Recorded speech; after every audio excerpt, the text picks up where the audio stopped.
hello, everybody. Here we are for another podcast, Remnant Revealed. Howdy, Rick. I told you I was going to make it different. Hey, don't forget to subscribe and hit that bell. Yep. Don't make me laugh too much. So what's wrong with you? Why are you grimacing and wincing? Well, I broke some ribs. Instead of having ribs, which I love to, Which we talked smoke about ribs, right? Doc Westfall. Yeah, kind of had a little moment and a little fall and Just walking and fell short down? ribs and bruised a lung. No, I had to do it upright. I had to shove something up in my rib cage to bruise my lung good. So this was some violent confrontation that you had. Yeah. Oh, it was violent. It was violent, all right. You could say it was a vehicle crash or a near crash. Oh, really? Almost ran over myself. Yeah, it was bad. There you go. You're laughing again. This is going to be this whole podcast. To run over yourself. Me having spiritual Tourette's. Oh, Jesus. Oh, Jesus. Oh, Jesus. Oh, God. Oh, God. Just yelling out. So you're really in pain. I am, actually. Mm-hmm. Yeah. Mm-hmm. Yeah, I am. So how'd you break your rib? So when he says... Is this a sporting injury? When he says he picks on me all the time, that is a lie, a bald-faced lie. So you had It's he picks on me all the time. an athletic injury. I had an athletic injury. Let me correct something, because this is the week of the 150th anniversary at St. Andrews, the home of golf, where golf started. It's the Open. Huge week. Yeah. Major golf tournament. But what you and I should never do ever again in life Is play golf. Which I've well, thank you, because that just makes me mad. It's a stupid game. I'm much better at fishing than I am at golfing, but I love golf. I enjoy it. It's always, you're always definitely trying to get better, no doubt about it. Well, the good thing about golf though is it's low impact. It's not like a violent sport like football or something like that. Something like that. Yeah, nobody's running, or you would think that. Should be low risk of injury. And, we use golf tournaments and law enforcement and other things to help raise money for fallen officers and their families. Or is that what you were doing? Actually, no. That's not what I was doing, but I was just trying to bring some continuity to my injury. No. So how'd you get injured? How do you break a rib playing golf? Well, the new golf carts have these hard plastic armrests. And it's going to be good when you start with, Yep. Well, win a little something like this. Yeah. What it was, and a lot of times, if you're playing a scramble or somebody throws your ball back to you from out of bounds, whatever, you'll run by it on the golf cart. Everybody's done this. And lean out of the golf cart, scoop the ball up with your hand, and motor on to your next hole or whatever. Is that what happened there? And that's what I did. However, the armrest got in the way of my rib cage. Oh. And I lost my grip on the steering wheel. So you're leaning out the cart. Leaning out of the cart. Well, I'm starting to lean out of the cart. While you're driving. While I'm driving. I wasn't going super fast, but leaning out of the cart, about to lean down and grab my ball while I'm driving, lost my grip on the steering wheel. The front tires went sideways. I went the other way because I was already leaning that way. And slammed down on that. On top of the armrest. And where it comes out makes the little V. Yeah. Perfectly broke my bottom rib and shoved up in my lung. Well, I hung there like a side of meat in a Rocky movie on that armrest because, of course, when you're going out, one leg goes up, you can't hit the brake. Stop. I'm not going to be able to finish this podcast.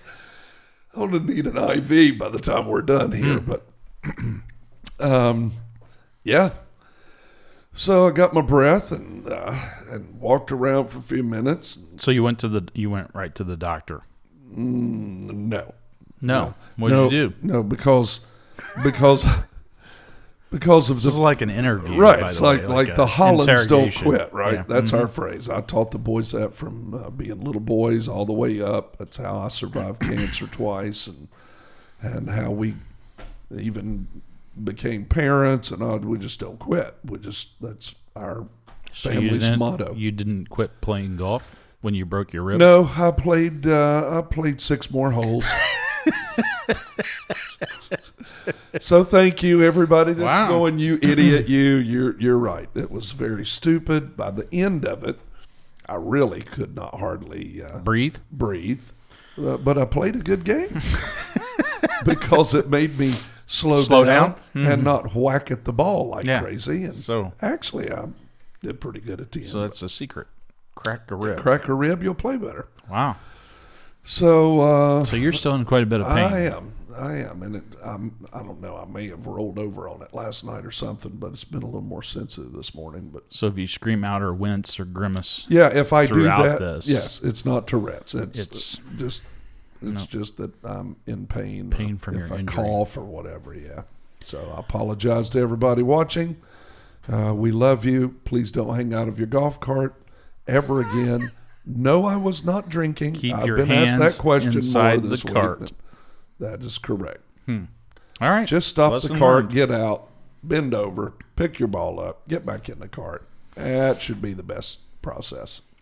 I'm pretty sure that most people aren't going to follow that no matter what I say, but it did result in some pain. I'm looking at 4 to 8 weeks for the rib, 8 to 12 weeks for the cartilage. Wow.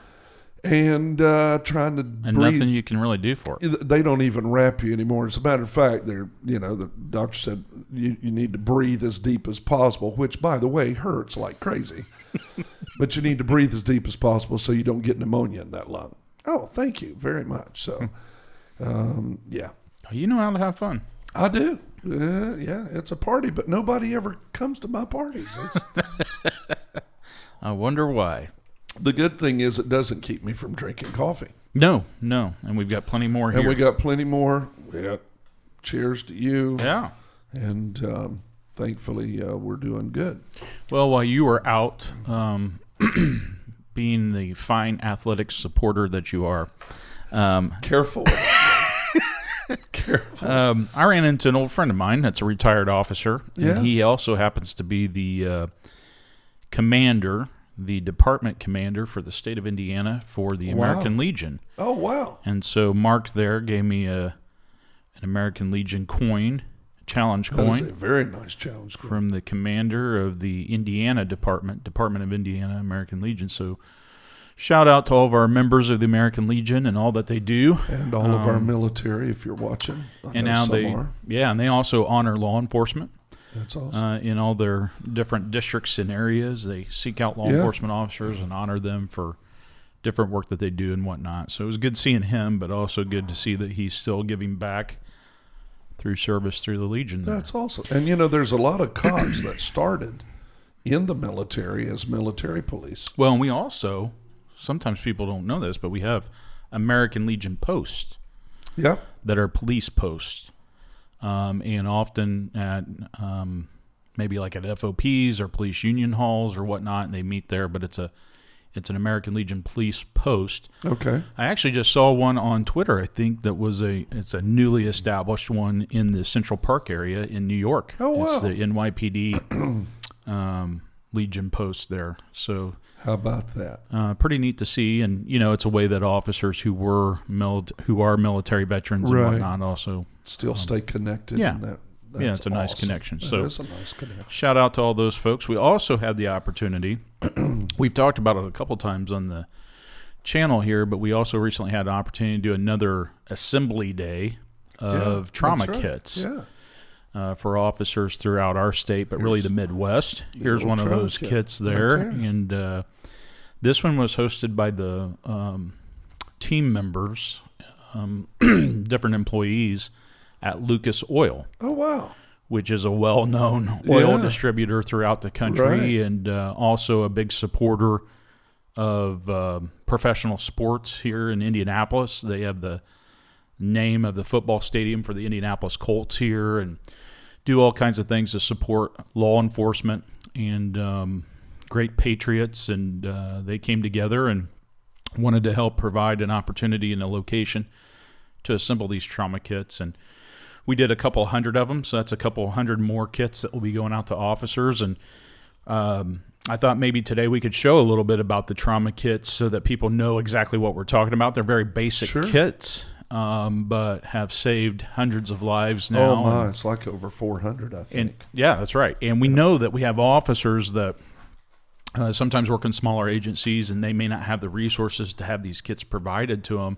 Yeah. You can always reach out to us, and we can get you the, I don't know what you call it, the equipment list. Yeah, the list of what was with the specifics, and you can order the components yourself. But these are actually a custom-made bag, right? Yep, it's a custom-made bag. When we started that project, we had talking to the microphone. We had a oh, thank you. We had a guy who actually traveled with Special Forces, Special Ops, and went out into the field to see and combat surgeons went out into the field to see what they use to increase the amount of time from an injury or in a crisis to sustain life until they could get them choppered out or get them in a place. These bags were designed by him. They're ambidextrous. So if you're wounded, you lose fine motor skills in one of your arms, you can open this bag with your teeth if you had to, if you were. But the 4 basic life-saving parts of this kit have already saved multiple hundreds of lives in our area and abroad. And I'm here to tell you they're fantastic. So this is a pair of trauma shears, and we have proven these, highly proven these. You can get cheaper stuff, but it is not as effective, and it breaks. Right. So when people say, well, I could get that a whole lot, well, we know that because we did all the research on it. But the stuff you get doesn't work as well, and it breaks in the field. So you want to have confidence. How in important is your life, right, or the life of your partner, or the life of a civilian? Right. So these will cut through metal.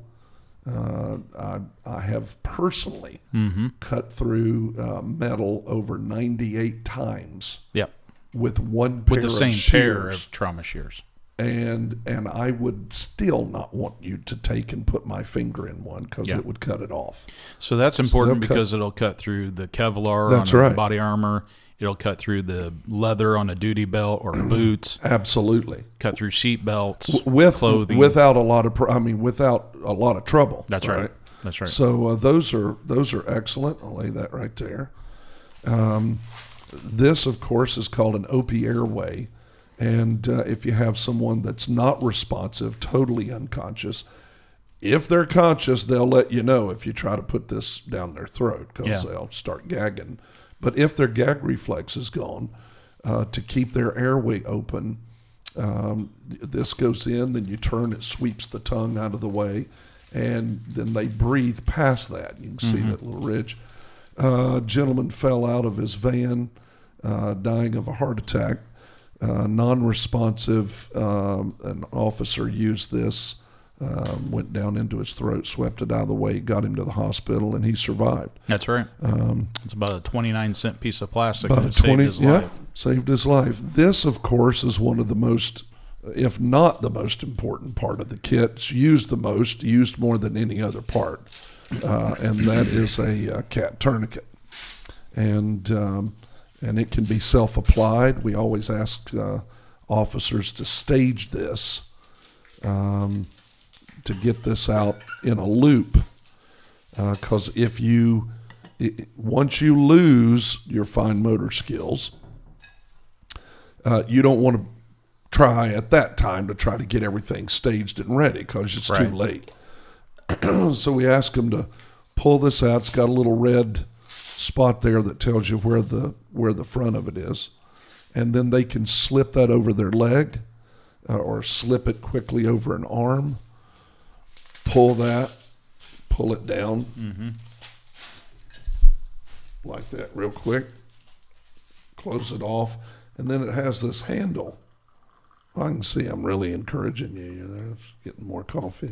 I'm really paying attention. Go ahead. And you turn this, and then once you get the blood stopped, then you can lock that in to that, and then put the strap over it so it doesn't come off. Now, I know back in the day, I might have to have help getting that off now.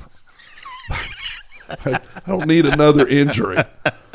Back in the day, people used to be concerned about using tourniquets and I'll lose that limb, and that's not the case at all. Yeah. You can actually leave that on.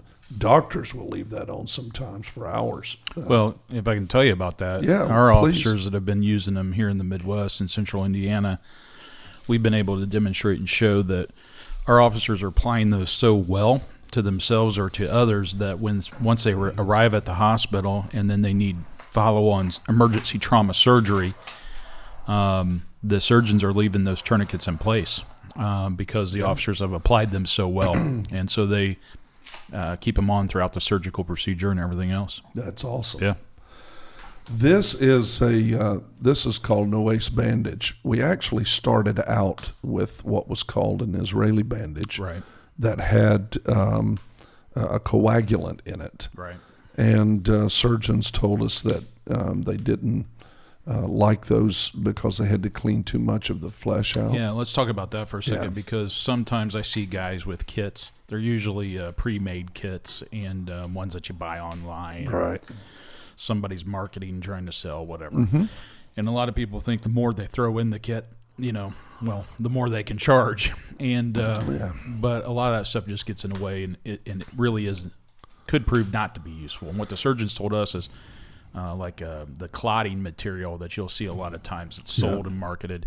They don't want that in there because then they got to debride the wound. They got to clean it all out. That's and they're right. wasting time. Right. And what they have said, unless you're like in the desert or the jungle somewhere, and we're talking about multiple hours.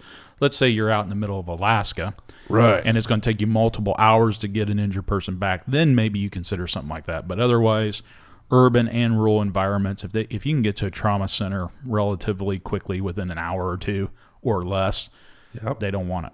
They don't want it. And of course, at moments like this, seconds matter, minutes matter. That's why we did this, was to try to extend that time from 2 to 3 minutes to over 6 minutes. That's right. Now that's vacuum sealed, but when you rip it open, it expands. It's huge. And then it's packed full of gauze, and that's the secret with that Oleas bandage. 24 hours. Within 24 hours, part of the training that we did was on a wound shot through and through on the arm.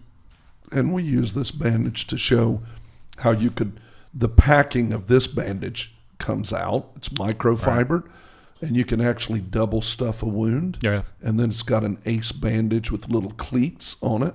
Right. It goes around, it self-holds with a little pressure cup that will press down into the wound to actually help stop the bleeding. And that's the key. The material that you're using to pack that wound will start the clotting process naturally without the other clotting materials. A little girl was shot in the arm by a drive-by shooting.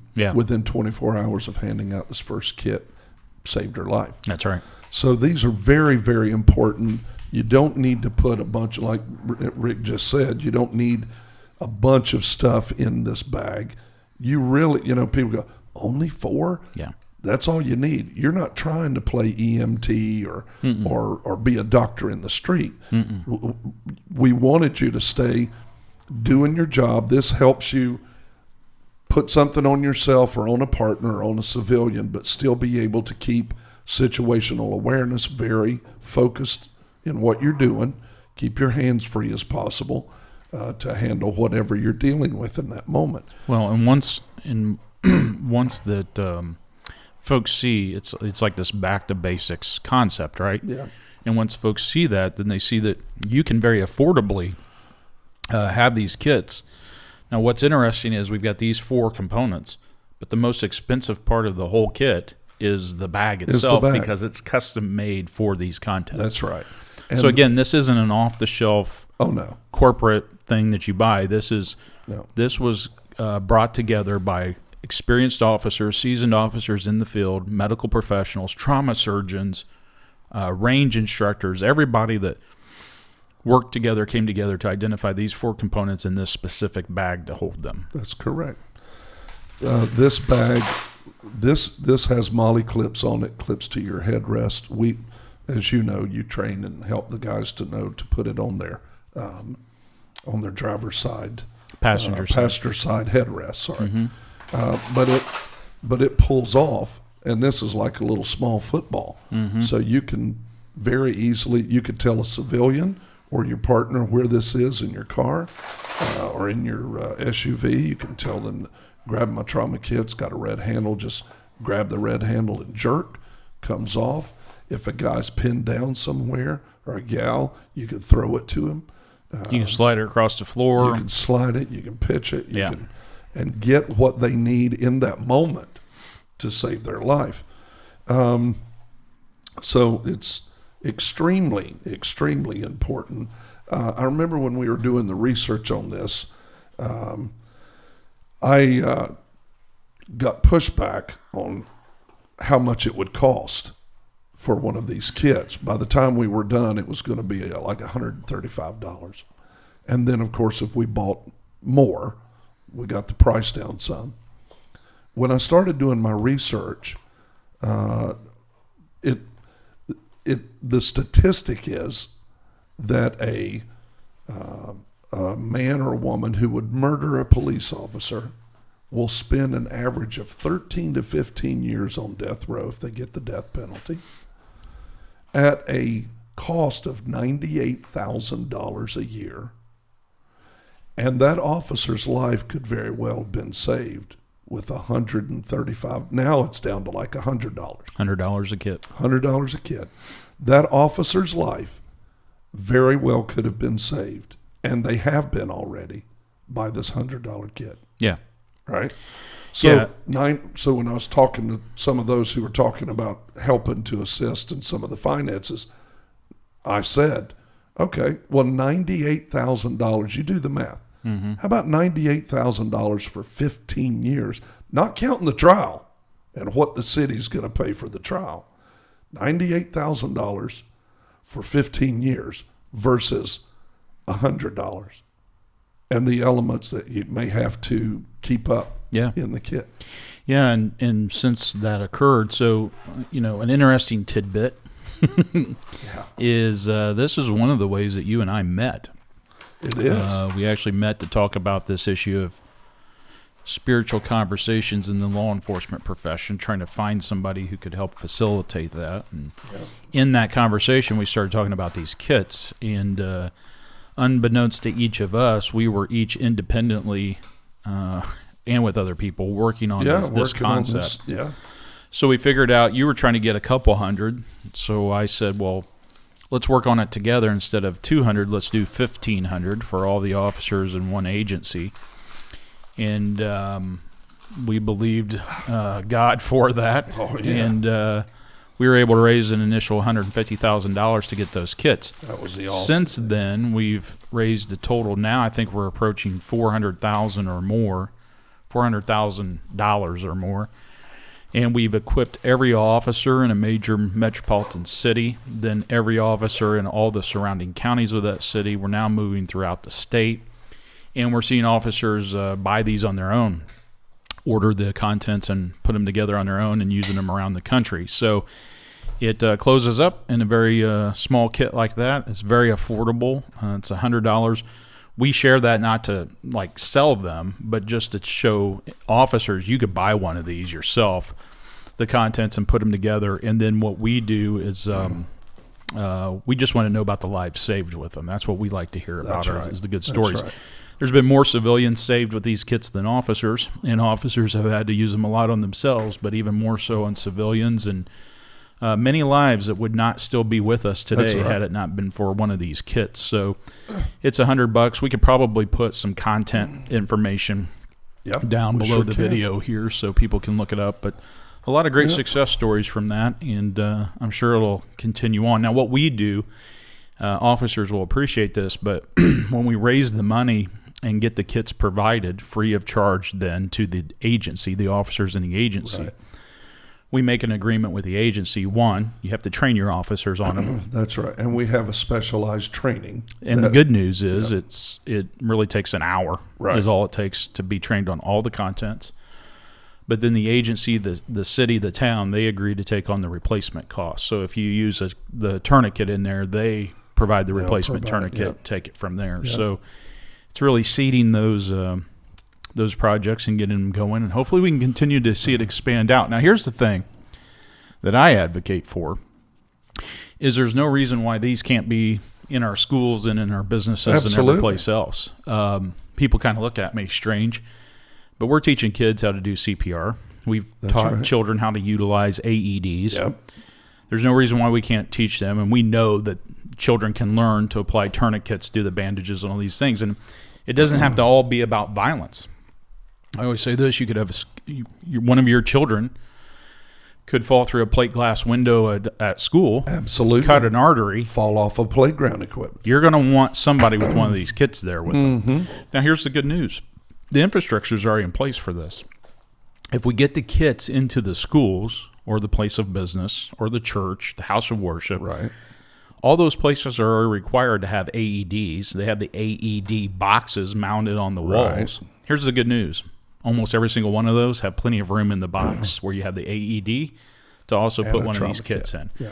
Then there's one on every floor or everywhere there's a box, and they're available to people. So and I don't know. I've heard, when we first started passing these out, you had sometimes your old crusty sergeant said, "I don't want to be no EMT. I'm not. Y'all trying to make me a medic."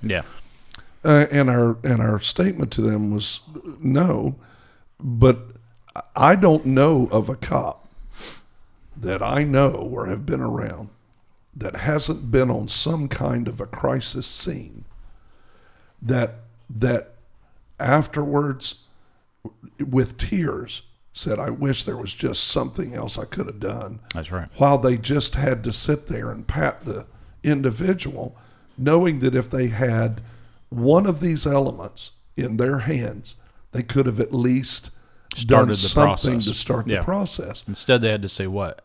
Help is on the way. It's on the way. Help is on the way. Hang in there, buddy. Come on, stay awake. Come on, help me, ma'am. Just when really this, I mean, you take one incident where a lady's arm was severed in a car wreck. And I mean severed off. Now, how many minutes does it take for you to totally bleed out and lose your life? That's right. And she was there. This officer was able to put a tourniquet on her arm, stop the blood flow. When they got her to the hospital, the surgeons came out and said, "Where's the trauma surgeon?" Said, Where's the officer that?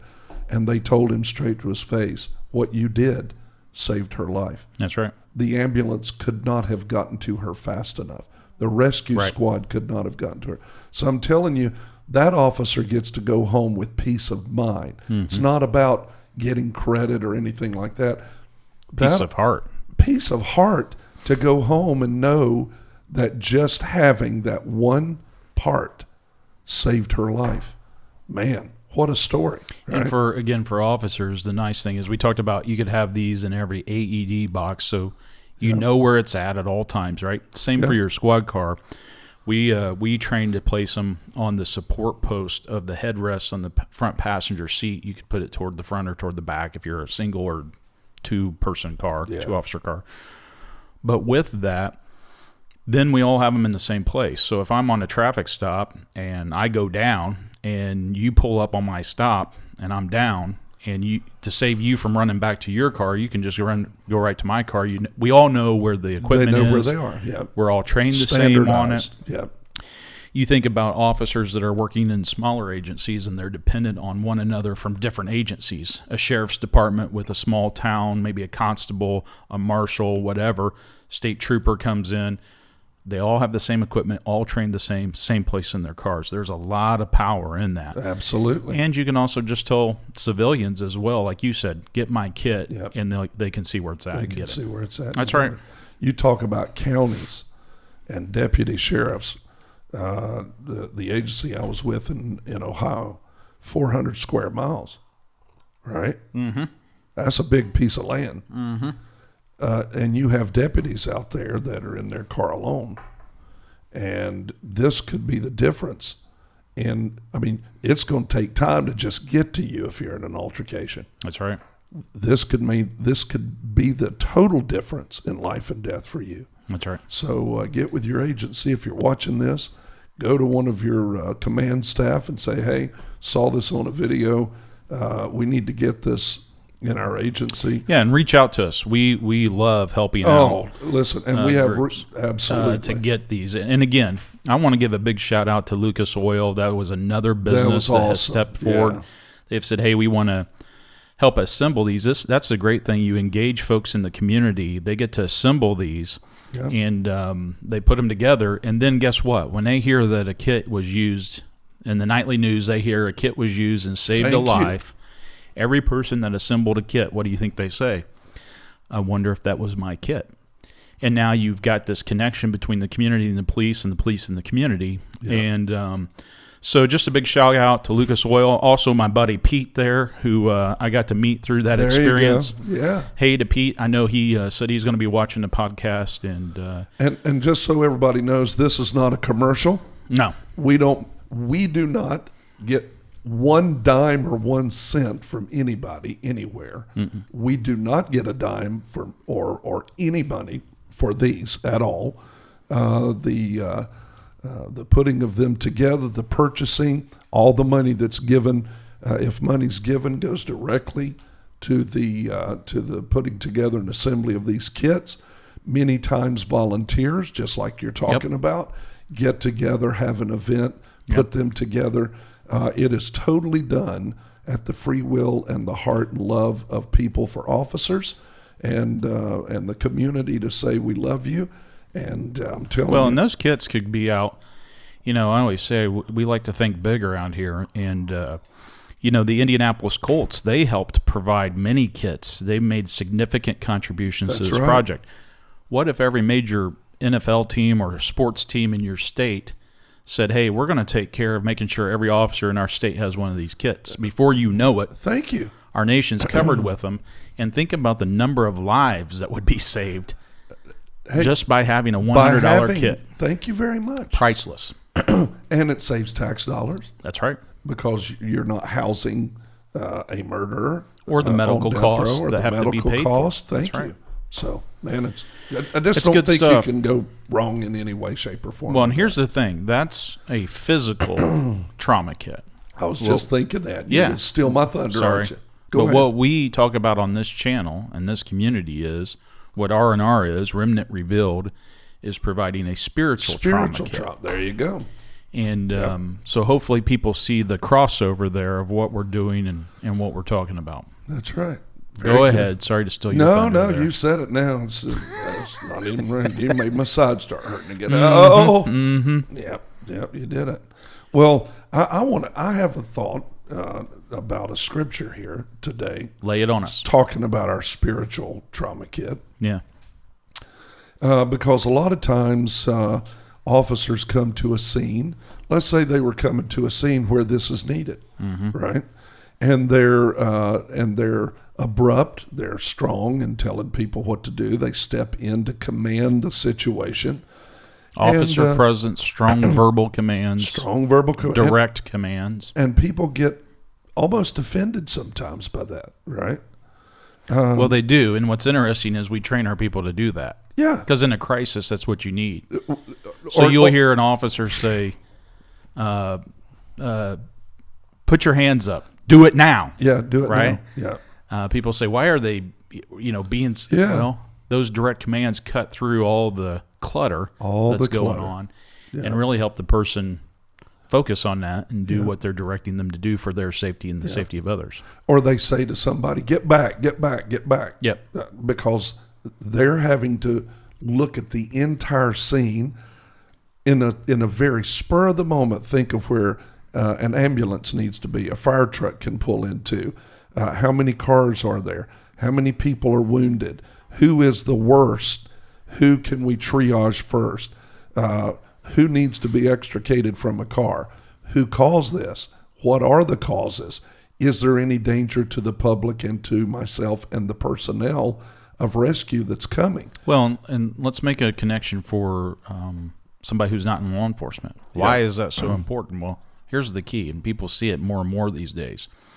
EMS, medical personnel, firefighters, they're not coming until they know that the scene is secure and safe. They will not come in. People don't understand that. Yeah. You have a scene that's not secure yet. Guess where your firefighters and your medics are? Oh, they're parked down the block, sitting on the corner, waiting for who to tell them that it's safe and secure. And people will say, well, they were there. Why didn't they come up? Well, if you have somebody who's an active shooter that's killing people, you don't think they're going to shoot at a domestic. A domestic. Right? They're not coming in. They're not until it's secure. That's right. The person who has to tell them that is the person who has to secure it. That's right. Is the officer. Is the officer. So the quicker they get it secured, the quicker you get the help. That's right. That's why. If you're in a scene like that and you're a bystander and you start yelling and screaming and telling officers different stuff than what they know they need to do or what they're seeing in the situation, they may turn to you and be very quick to tell you, you need to shut up and calm down. Yeah, blunt. Right. Because they're trying to use every piece of equipment God gave them to protect and again to serve, right? So they've got to have their eyes, situational awareness. They may be looking at every part of the scene at the moment. They're not sure who's doing what. How many of us know that people lie when they're on the scene and they are actually the perpetrator, but they're trying to play themselves off as a victim? So you're dealing with deception. Deception, I mean a realm of deception that's out of this world. You found a great verse. I got another one. Oh, go ahead. At the same time, maybe people who don't like you, don't want you there, but have to have you there. So they're also screaming at you, cussing you, whatever the case may be. And they don't like the authority and the law that you stand for. They're lawless people to start with. Right. And so they really don't like the law or those who stand for the law or represent the law because they're already lawless. Right. This is a great verse. You brought this verse in today, and I'm going to give you credit for it just so you don't leave pouting, but it's a really good verse. Paul kind of deserves some credit too. He does, since he wrote it. We should give him and the Holy Spirit the real credit for this verse. But it says, but we have treasure. Give the address. 2 Corinthians chapter 4, verse 7. We're going to start there. All the coppers out there, get your road guide out. Many new ones won't even understand that. Actually, I'm going to back up, and I'm going to go to verse 6. For God who commanded the light to shine out of darkness. So every cop should understand that you are appointed and anointed by God as a light shining in darkness. That's why you have a strobe on your flashlight. That's why you have a flashlight. That's why you have lights on your car. That's why you have a spotlight. God commanded light to shine out of darkness. You're representing him. He said, has shined in our hearts to give the light of the knowledge of the glory of God in the face of Jesus Christ. But we have this treasure in earthen vessels. Now, you'll know my phrase. I'm going to finish saying the whole thing. That the excellency of the power may be of God and not of us. You and I are just dirtbags. Now, I know a lot of cops call criminals that, but honestly, that's what you and I are. We're made up of dirt and water. Hey, you made mud pies as a kid. You could have made a human being. That's what God did. He formed Adam out of the dust of the earth. All bags of dirt. We're just all bags of dirt. Some of us are about 10 pounds of dirt in a 5-pound bag. So that's some of us. Yeah, and we're pouring out on the edges. But why are you looking at me when you said that? Anyway, continue on. Paul's talking about having a treasure in an earthen vessel. A lot of times people only look at the earthen vessel and they do not recognize or understand the treasure that's on the inside of that vessel. God sent his son Jesus not to die for your dirt bag. That's going to go to the dirt. That's going to go back to the dust of the earth. Don't we say that at funerals? Ashes to ashes, dust to dust. From the ground man came, from the ground he returns. Why? Because we're all cognizant that your human flesh does not enter into a spiritual realm of eternity. Yeah, it decays and just fades your spirit away. And soul. That's right. Right. So Paul says inside of you, though, there's a treasure. Now, I can either be just frustrated and dealing with your flesh all the time, or I can know that on the inside of you, there is a great treasure. You know, we've got the trauma kit for physical injuries, and we're talking about a spiritual trauma kit for, you know, our spirit. Yeah. But you talking about that makes me think about how much emphasis is placed on appearances in our external bag, if you will, and how many people place all their focus on that, and or get surgery done, or cosmetics and appearances and all the physical appearances, when really they're all walking around dead inside. Dead inside, yeah. And what a great shame. I think a lot of times what the public doesn't stop to think about is that that officer that comes on the scene, there's a heart inside of that officer that loves you and does what they do every day and puts up with the pain and the pressure and the battle of whatever's taken place because they love humanity. Yeah, even when they're blunt and direct. Even when, and they're loud taught verbal to do commands. that. Yeah. But they're taught to do that because when humans are in crisis, they don't think right. Right. And you're not listening and you're not seeing everything that's around you. Right. And that officer is there actually to lead you out of the danger and get you out of the trouble. But at the same time, have compassion in their heart for you when you are in crisis and in trouble. Right. Well, let me give you an example. If you've got an emergency on an airplane that you're flying in, before you take off, they give you all these safety instructions and all these things, right? Right. Now let's say the bad thing happens. There's an emergency. Been there, done that, right? Unfortunately. And many people have, right? Yep. What did the flight attendants do? Do they suddenly get very direct, loud, blunt, right? Why are they doing that? Because they're trained to do the same thing. That's right. To cut through all the clutter and to get into your, so that you hear them and follow their directions. Why are they giving you those directions? To help you, to keep you safe, because they care about you, right? That's right. It's no different with officers. That's right. You're in the airport getting ready to go on the plane. You're on one of those moving walkways. What happens when you get to the end of that? Coming to the end. The walkway is coming to an end, and it says it how many times? Over and over and over. Why does it keep repeating? Because it knows it's people. People know, the designers know they got to cut through all the clutter, and you'll eventually hear it and pay attention. Right? Yep. It's no different with their officers. Yep. So the idea that them being direct and blunt and yelling at you commands. Rude. He was so rude. He didn't care. All these. No, it's the opposite. Yeah, they really care for you. They need you to act at their command so that it saves your life or others. You read in there, but there's that other key phrase in verse 9. Yeah. That says persecuted but not forsaken. Well, let's read verse 8. Yeah. Before we go on. So verse 8 says, "We are troubled on every side." I don't know of a human on the planet that doesn't face trouble at some point in time. And definitely today we're troubled on every side. How about policing profession? Thank you very much. And you every side. In every side. Yet not distressed. In other words, we know where our hope lies. We're not going to be. Peace in the middle of the storm. We're perplexed, which means there is not a cop alive that hasn't gone, what in the name of God were they thinking? Mm-hmm. We're perplexed, right? But not in despair. We may not understand why things have happened the way they have, but we're not going to be in deep despair. Persecuted. Now, this is a great one today. Mm-hmm. I think this is where you were trying to get to, but you had to let me in my high I, walk you through the process. Mm-hmm.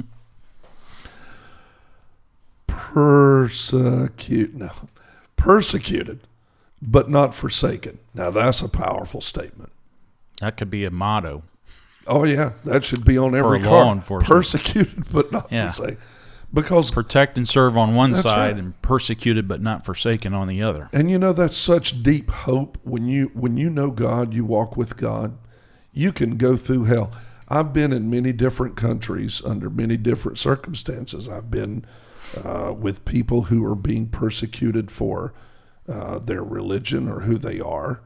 I've been in countries where Christians are severely persecuted by other religious sects of whatever that majority is in the nation.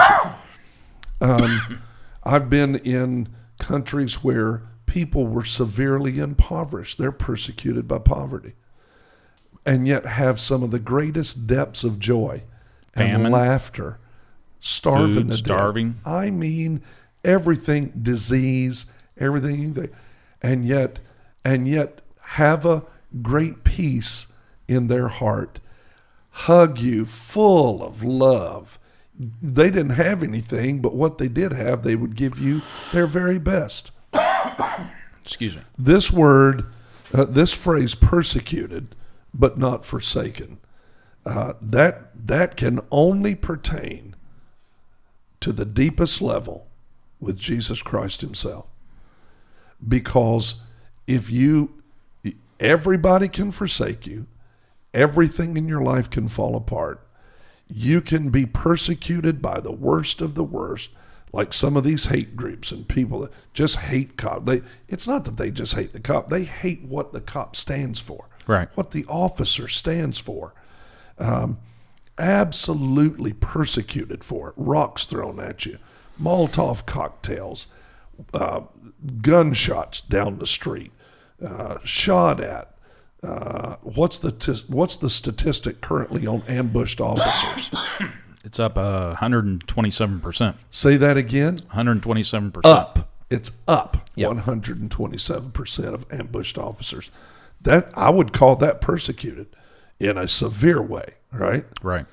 But not forsaken. Now, number one, you're not forsaken by God.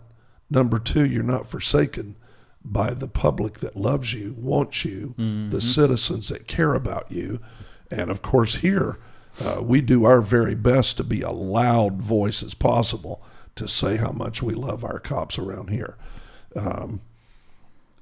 You can be persecuted, but you can also have a comfort in your heart that everything is not against you and you're not totally forsaken. That's a powerful place to live. That's a peace that passes your understanding. That's right. Because your understanding is, well, everybody hates me. Everybody doesn't want you. I'm loved by nobody. Guess I'll go eat worms. Well, that's not true. You're not forsaken. I want to say that again today. You are not forsaken. And then he goes on and says, I'm cast down, but I'm not destroyed. In other words, I've watched this over the years. We've been loving on cops for many years, over 30 now. And I've watched police officers just take a hit in the media time and time and time again, year after year after year. Always seems like when we're getting ready to do one of our events, that our department goes through a difficult time, or an officer goes through a difficult season. It always seems to hit at the right time where we're getting ready to load up on encouragement and be a great blessing to our officers, and they need it at that moment severely. Right. We're cast down. Things happen in life. People attack you. Stuff happens. Politicians are politicians. You can't stop what they do. However, there is also a group and a presence of Jesus that works through that group that says, we love you, and there's nothing you can do about it, and we're going to stand with you. And just because you're knocked down, or you bumped your head, or you're laying down, you get back up. Mm-hmm. You get back up. I mean, get back up right now, because we need you, and we need you on that line, and we need you standing strong. And whatever we can do to be an encouragement, we're going to do that. Well, and that's the point with the name, right? When we say persecuted but not forsaken, that's that remnant. That's that remnant. That is always going to be there and is always there. God's not going to let this profession fail. Nope. Because we represent his righteousness. That's right. In making peace. That's right. And he will always keep a remnant. He will not forsake us or what we do. So when you can place your confidence in that, and again, here's the key. You're placing your confidence in him, God Almighty, not your fellow man. That's right. You're placing your confidence in him, Jesus the Christ. Yep. Not the politician of the day. Thank you very much. You're placing your confidence in his word, not the political agenda of the group that you happen to be interacting with at the time. That's right. So set all that junk aside. And what we're seeing is when officers latch on to that and can see the bigger purpose that they have, and that even though they may be persecuted, they're not going to be forsaken by the God who has called them to this job, to this life, to this line that they stand. Hey, man. There ain't nothing we can't overcome. Oh, listen, that shoves a rod up your back. You really do stand tall then. Well, and that's where officers find that inner drive, even when they've been critically injured physically. That's right. To be able to power through and survive the incident, survive the day, and thrive, right? What if we could do that spiritually? Well, you can't. That's the whole point. And you can be cast down. He says, cast down but not destroyed. Satan and evil has no permission by God to wipe out this entire planet and everybody on it. He cannot do it. I want you to hear me. Biblically understand, he cannot do it. You are on this planet for such a great purpose, because God will never turn this planet over to evil. He'll never give this planet to the devil. It will never be his. Now, he has some authority here because man has given it to him. Right. But he does not have rights to this entire world. And when it looks like he's going to have, Jesus will absolutely return and spank him severely. And it's over. Right. It's over. Then there'll be a millennial reign of peace, and that's it. But in the interim, we are called to hold the line till he comes back. That's exactly right. Man, what an awesome calling. What an awesome. That's why I always say preachers are those called to preach the gospel, spiritual leaders, and police officers that are spiritual, really, and that they fulfill a spiritual purpose on the planet. It's not just all physical, because you don't have a cop for every heart. Right. Or every moral fiber of a human being on the planet. Right. They have a calling, and it's to hold that line. They hold the line vocally, spiritually. They hold the line sometimes physically, but also spiritually. And those two things are so closely related. Well, why are they so closely related? Because we're fulfilling the same purpose, and that's upholding righteousness and peace on this planet until the time is established that it is a millennial reign of Christ, and there's total peace on the earth for 1,000 years. So we're out of time. We're leading to something. Let's leave with this. If you need proof that this is a remnant that we serve in, just do the math. Total number of officers, local, state, and federal, is estimated to be around 800,000 in this nation of 300 million. So you do the math on that, it's like 0.12% or something crazy like that. It is truly a remnant that's holding the fabric of society together here. One little line in there that's holding it all together. And if you've been called to stand upon that, or you're a spouse or a family member of someone who is doing that, and you look at them in awe and think, why in the world are they doing this? Or how can they do that? That's right. The only way they're going to be able to do it is to get rooted in the spiritual side of what they are doing. Yes, we're going to care about their physical safety. Absolutely. That's a given. We're going to care about their mental and emotional well-being, and we're doing great there. But we got to get to the heart of the matter. Keep them spiritually sound and strong. Yep. And we do that with the Word.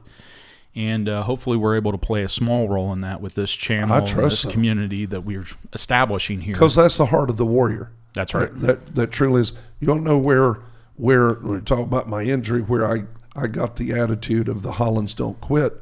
It saved my life. Mm-hmm. I'm a 2-time cancer survivor. Had I not had that attitude, had I not had that heart from literally fighting for life, I would, you just quit on everything. If it gets too hard, if it's too tough. But man, coppers don't do that. Warriors don't do that. A warrior's heart doesn't quit even when it gets tough. And so it's not just the same for your job when you're on the job. It's when you go home as well. It's when you go home. That's right. You don't quit on your marriage. You don't quit on your children. You don't quit on your friends. You don't quit on every issue of life, your finances, budget, all those things. It encompasses your life. You're not a quitter. Right. And I'm gonna tell you, I'm thankful that warrior heart beats in my chest. I know you are too. That's right. But I'm also thankful I was smart enough to yield it to Jesus the Christ and say, I want to serve you and be a warrior of the cross. Persecuted, but not forsaken. But not forsaken. Hey, I love you, my friend. Love you too, brother. Appreciate you, and love all you guys that are watching. I trust you're passing this on to your partners, to your friends, to other people on your department. Yeah, copy and paste this link. Oh, my gosh. Share it with people. Send us a comment. Let us know if there's any questions you have. Throw a question out there. Man, we're not the smartest guys in the world, but maybe if we put our head together, we can come up with one answer. Well, one thing I know is you're not seeing anybody else having these conversations, so let's have them here and then build out from there. And we'll start taking this back. And we're going to have a couple of more guests here before too long. Looking forward to that too. Yeah, that's going to be So it'll be awesome. exciting. Hey, God bless you. We're praying for you every day. Be safe. Wear your vest. Protect your life. And we'll see you soon. Hey, thanks for joining us today. Rick and I trust that you heard something that will help your life. And if you believe that it would help others, please make sure and share. Like and subscribe and hit that bell so that you can be notified when the next podcast is available. God bless you, and we'll see you soon.